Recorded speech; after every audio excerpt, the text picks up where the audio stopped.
तो बच्चों अब हम देखते हैं हमारा next topic shapes of orbitals. Last time we have discussed about the quantum numbers, 4 quantum numbers जो थे उसके बारे में हमने देखा था। Then after Pauli's exclusion principle देखा था।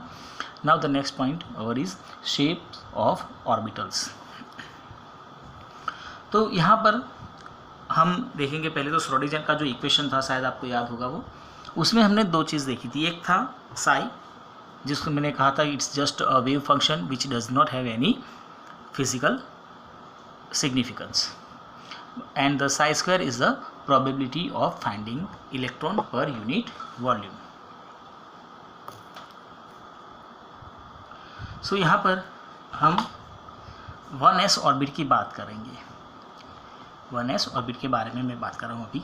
यहाँ पर अगर हम ग्राफ रिप्रेजेंट करते हैं साई वर्सेस डिस्टेंस का, साई वर्सेस डिस्टेंस का अगर हम ग्राफ ड्रॉ करते हैं तो यहाँ पर ये ग्राफ जो है वो आपको कुछ इस तरह का मिलता है। मतलब कि जैसे जैसे जैसे डिस्टेंस जो है वो बढ़ता जाएगा, वैसे वैसे साई की वैल्यू है वो कम होती जाती है। But as you know Sai जो है इसका कोई फिजिकल सिग्निफिकेंस नहीं है, तो हम इसका स्क्वायर लेते हैं, क्योंकि साई स्क्वायर ये हमें बताता है the probability of finding electron per unit volume. तो if we represent the psi square versus r square, मतलब डिस्टेंस का अगर हम ग्राफ लेते हैं तो वो ग्राफ हमें मिलता है, लेकिन ये थोड़ा सा और अंदर उतर जाएगा एंड कंटिन्यूसली वो डिक्रीज होता रहता है। ये क्या दिखाता है कि जैसे जैसे डिस्टेंस इंक्रीज होता है वैसे वैसे इलेक्ट्रॉन मिलने की जो संभावना है वो कम होती जाती है। मतलब with the increasing of distance the probability of finding electron in the orbit is become lesser and lesser. तो अगर मैं यहाँ पर न्यूक्लियस और उसके आसपास इलेक्ट्रॉन रिप्रेजेंट करता हूँ, तो जैसे हमने कहा कि बहुत पास में इलेक्ट्रॉन होने की संभावना भी बहुत ज़्यादा हुई, तो क्या होगा, न्यूक्लियस के आसपास बहुत सारे इलेक्ट्रॉन्स होंगे, नंबर्स ऑफ इलेक्ट्रॉन्स। बट जैसे जैसे हम उससे दूर जाएंगे उसके इलेक्ट्रॉन मिलने की जो संभावना है वो कम होती जाएगी। और ये इलेक्ट्रॉन क्लाउड जो हमने जिसके बारे में आगे भी देखा था, जिसके अंदर 90% तक इलेक्ट्रॉन मिलने की संभावना होती है। तो यहाँ पर इस s ऑर्बिटल 1s ऑर्बिटल का जो शेप होता है कैसा मिलेगा, स्फीयर, मतलब कि स्फेरिकल शेप मिलता है। सेम वे अगर हम 2s ऑर्बिट की बात करें, 2s ऑर्बिट में, तो अगर हम उसका साई वर्सेस आर का अगर ग्राफ लेते हैं तो उसमें भी जो ग्राफ की जो वैल्यू है वो डिक्रीज होती होते इट बिकम 0। यहाँ पर वो 0 हो जाती है, और 0 होने के बाद फिर वो माइनस चली जाती हैं एंड देन इंक्रीज होकर फिर वो स्टेबल हो जाती है। तो यहाँ पर अगर हम देखें तो इलेक्ट्रॉन मिलने की जो संभावना है उसको माइनस में लेकर गए हैं, विच इज़ नॉट पॉसिबल। वो पॉसिबल नहीं है। इलेक्ट्रॉन मिल सकता है, अगर नहीं मिल सकता वो 0 हो सकता है, लेकिन नेगेटिव में तो नहीं जा सकता। लेकिन अगेन जैसे हमने आगे ऊपर किया था वैसे अगर हम इसका स्क्वायर लेते हैं तो एज यू नो भाई माइनस का स्क्वायर क्या हो जाता है, प्लस। फॉर एग्जांपल अगर आप -2 ले तो -2 का स्क्वायर +4 आएगा, मतलब उसका आंसर पॉजिटिव हो जाता है। तो अगर हम यहाँ पर इस तरह से ले psi square versus r square का ग्राफ लेते हैं तो वो भी कम होते जैसे जैसे डिस्टेंस इंक्रीज होगा साई स्क्वायर की वैल्यू डिक्रीज होते वो बिकम्स 0। लेकिन 0 होने के बाद माइनस नहीं होगा, again it become positive and then stable. तो यहाँ पर आप देखें कि ये जो दोनों वैल्यू है वो आपको पॉजिटिव मिलेगी, मतलब साई की जो वैल्यू नेगेटिव में मिल रही थी वो हम यहाँ पर उसको पॉजिटिव कर देते हैं। Now one more thing which is important here, अगर आप यहाँ पर ध्यान से देखिए तो ये पॉइंट है जहाँ पर इलेक्ट्रॉन मिलने की जो संभावना है वो 0 हो जाती है, उसको कहा जाता है नोडल सरफेस। नोडल सरफेस का मीनिंग क्या होता है, it is an area where probability finding electron is 0। ठीक है, तो अगर हम इसका स्ट्रक्चर ड्रॉ करें तो जैसा था ये हमारे पास है न्यूक्लियस, उसके आसपास ये 1s, ठीक है, और फिर यहाँ पर आप देख सकते हैं कुछ स्पेस जो है वो खाली है। ये जो खाली स्पेस है वो दिखा रहा है हमें ये नोडल स्पेस या तो नोड। नोडल स्पेस कहते हैं या तो उसको हम नोड कहते हैं, वो नोड। और उसके बाद फिर है यहाँ पर हमें 2s ऑर्बिट जो है उसके इलेक्ट्रॉन मिलने की संभावना होती है। देन आफ्टर ये है इलेक्ट्रॉन क्लाउड। तो हमारा ये जो एटॉमिक मॉडल है उसके सेंटर में न्यूक्लियस, उसके आसपास ये 1s, फिर नोडल स्पेस, फिर 2s। तो ये नोडल स्पेस जो है वो ये दिखा रहा है कि वहाँ पर इलेक्ट्रॉन होने की संभावना नहीं होती है। तो अगर आप देखें यहाँ पर ये 1s ऑर्बिट था, यहाँ से 1s से ये 1s और ये 2s आया, मतलब 1s से ये बड़ा होगा। अगर 3s की बात करें तो इस तरह से कंटिन्यूसली ये साइज इंक्रीज होती जाएगी। So we can represent is 1s less than 2s less than 3s less than 4s and so on. तो इस तरह से चलता जाएगा। तो ये जो एस ऑर्बिटल हैं वो यहाँ पर भी स्फीयर शेप में ही होगी। अब जो नोडल है ये थोड़ा सा इंपॉर्टेंट पॉइंट है, ध्यान रखिएगा बच्चों। Radial node and angular node, दो तरह की नोड होती है। इस केस में तो सिर्फ रेडियल नोड ही आएगी, मतलब एस ऑर्बिटल के अंदर सिर्फ रेडियल नोड होगी। और वो फाइंड करने का फॉर्मूला है n - l - 1, n - l - 1, where as n is principal quantum number, l is azimuthal quantum number. ठीक है, तो अगर हम 1s की बात करें कि भाई 1s का हमें रेडियल नोड फाइंड करना है, तो 1s के लिए n 1 रहेगा और s के लिए l 0 ही रहता है हमेशा।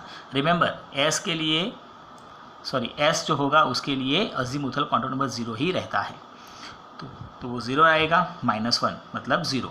तो यहाँ पर कोई भी रेडियल नोड नहीं होगी। लेकिन यहाँ पर की बात करें 2s में, तो 2s में क्या होगा, 2 - 0 - 1, 0 इज अजीमुथल, s के लिए अजीमुथल 0 ही रहता है, तो 2 - 1 = 1, तो यहाँ पर 1 रेडियल नोड होगी। And one more is angular node, जो हम नेक्स्ट टॉपिक में देखेंगे। एंगुलर नोड उसको फाइंड करने का फॉर्मूला है सिर्फ l, सिंपल l, मतलब अजीमुथल क्वांटम नंबर जो भी होगा वही एंगुलर नोड का भी वैल्यू होगा। And the third one is total node. Total node मतलब इन दोनों का सम कर देना है, रेडियल प्लस एंगुलर, मतलब n - l - 1 plus l, l cut n - 1, तो ये मिलेगा हमें टोटल नोड का वैल्यू। तो ये हमने बात की s ऑर्बिटल के लिए। नाउ p ऑर्बिटल के लिए बात करें। p ऑर्बिटल के लिए बच्चों l हमेशा 1 ही रहता है, azimuthal quantum number is 1 for p orbital, where as n कोई भी हो सकता है, 2, 3, 4, लेकिन 1 नहीं हो सकता। 1p पॉसिबल नहीं है, 2p, 3p, 4p पॉसिबल होगा। Where as magnetic quantum number जो है वो m = 3, क्योंकि l की वैल्यू 1 है तो m की वैल्यू क्या आएगी, -1, 0, +1, मतलब px, py and pz।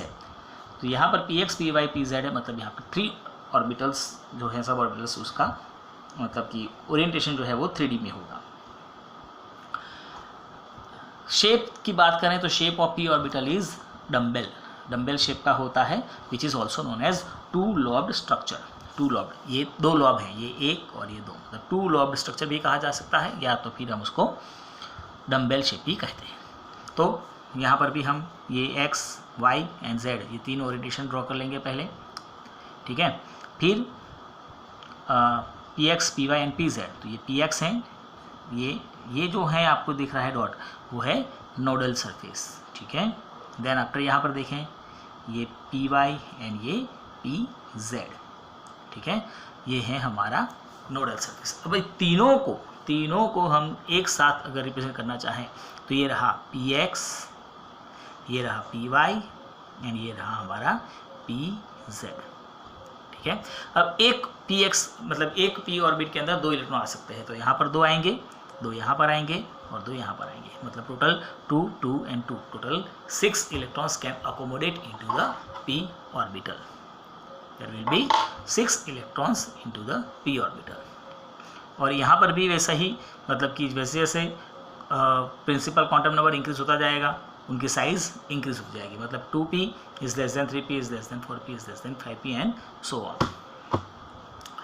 Here हम जो हमने लास्ट टाइम बात की थी एंगुलर नोड, वो यहाँ पर हो सकता है। एंगुलर नोड फाइंड करने का फॉर्मूला क्या था, l, और l की जो भी वैल्यू मिलेगी वो होगा आपका नोड का भी वैल्यू, मतलब l की वैल्यू यहाँ पर 1 ली है, तो यहाँ पर क्या आएगा, एंगुलर नोड भी 1 ही आएगा। Where as radial node is equal to n - l - 1। Suppose आपने n यहाँ पे 2 लिया तो 2 - 1 -1 मतलब 0. Suppose you have taken here 3 then according to that you get the answers. तो ये था हमारे पास p ऑर्बिटल का shape which is dumbbell. Then third is d orbital.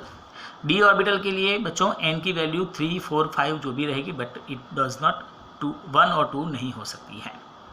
Where as azimuthal quantum number जो है 2l की वैल्यू हमेशा यहाँ पर 2 ही रहेगी. And magnification magnetic quantum number की जो वैल्यू है वो रहेगी यहाँ पर 5 है. मतलब l से -l टू l से रिप्रेजेंट करते हैं हम m को. रिमेंबर जो हमने लास्ट टाइम क्वांटम नंबर में देखा था, m को हम रिप्रेजेंट करते हैं बाय -l टू l. मतलब -l टू l मतलब -2 - 1 0 + 1 + 2.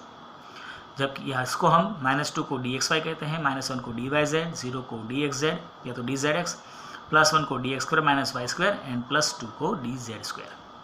तो यहाँ पर पाँच हमारे पास अलग अलग ऑर्बिटल्स होंगी और इन पाँचों में दो इलेक्ट्रॉन मतलब 10 टोटल इलेक्ट्रॉन जो है वो अकोमोडेट हो सकते हैं.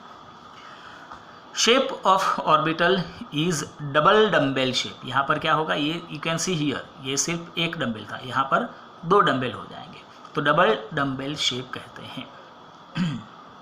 लेकिन एक एक्सेप्शनल केस यहाँ पर है. एक्सेप्शनल केस के अंदर आएगा जो अभी नेक्स्ट पेपर में देखूंगा, बताऊंगा आपको. dz² जो है, dz² उसका जो शेप होता है वो डोनट शेप में होता है, डोनट शेप में रहता है.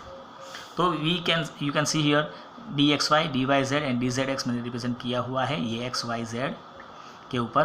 तो ये है हमारे पास dxy, then after dyz and then after dzx. ठीक है. वेयर ये है dx² - y² एंड ये जो हमने कहा, मैंने अभी कहा था कि ये एक डोनट शेप में रहता है. तो ये रहा हमारा dz². ठीक है. यहाँ पर एंगुलर नोड और रेडियल नोड फाइंड करने का जो फॉर्मूला है = तो एंगुलर नोड = l जो था, तो l = मैंने जैसे कहा यहाँ पर l = azimuthal quantum number is 2 for the d orbitals. तो यहाँ पर एंगुलर नोड की वैल्यू हो जाती है 2. क्यों भाई? बिकॉज ये डबल डम्बेल शेप है. देखो आप फॉर एग्जांपल अगर मैं यहाँ पर आपको दिखाऊं कि भाई ये है, ये एक डम्बेल हुआ, ये इसकी नोड और फिर ये दूसरा नोड हुआ, तो एक के ऊपर एक 2 हैं. आप देख सकते हैं अलग अलग दिखाएं तो ऐसे होगा, ये एक और ये दूसरा. तो इसकी नोड और इसकी नोड ये दोनों एक दूसरे के ऊपर आ गई है. मतलब एंगुलर नोड यहाँ पर कितनी रहेगी 2. Whereas radial node is equal to l - l - 1. You can put the values and find the radial node. Total node का तो आपको पता ही है. ठीक है, दोनों का सम कर दीजिएगा, मतलब n - l - 1 + l मतलब कि n - 1. यहाँ पर भी एज इट इज़ जैसे जैसे प्रिंसिपल क्वांटम नंबर इंक्रीज होता जाएगा वैसे वैसे साइज जो है वो इंक्रीज होती जाएगी.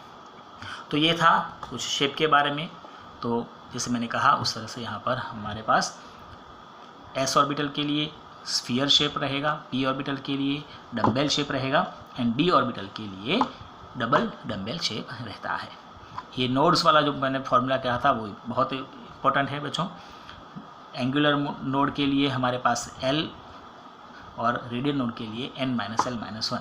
ठीक है.